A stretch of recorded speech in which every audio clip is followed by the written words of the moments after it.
virtue of that. So I think we're talking about some very tightly defined circumstances, but as I say, I can assure you that we will not present any proposals to you that are outside of the powers of the Council. Councillor Javed, I believe you had your hand up.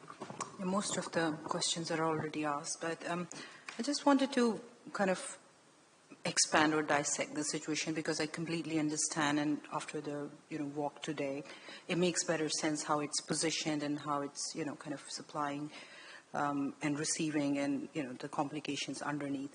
Firstly, let's say TEL is currently supplying to our own assets as well as the assets outside our domain. But is that possible, let's say, if somebody took over or bought this, and then if it has an impact to our assets or the other, then they can pretty much go to the other suppliers, or like change of suppliers, even on that magnitude.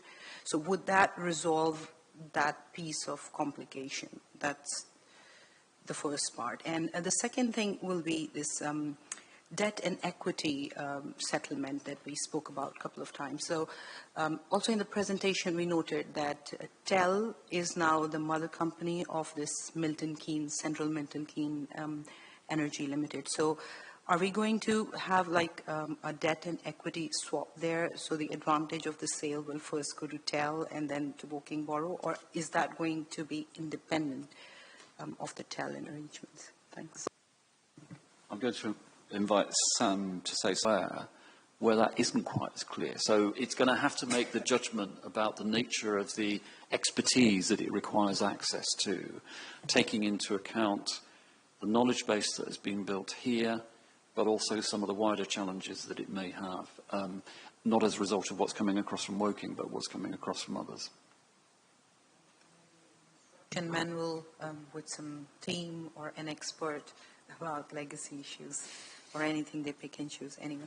So the other question was around the recommendation to executive that talks about the approval or to commence the marketing plan.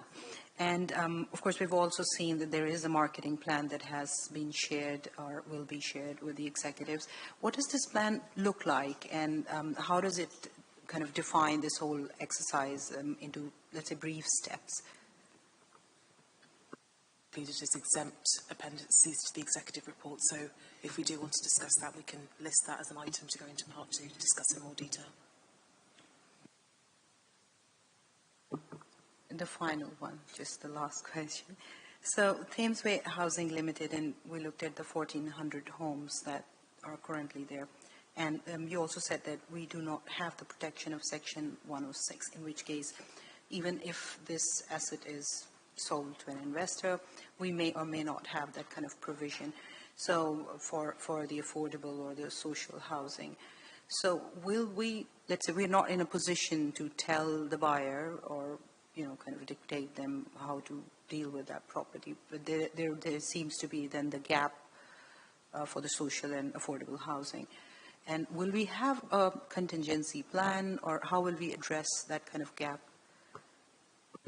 So it's more that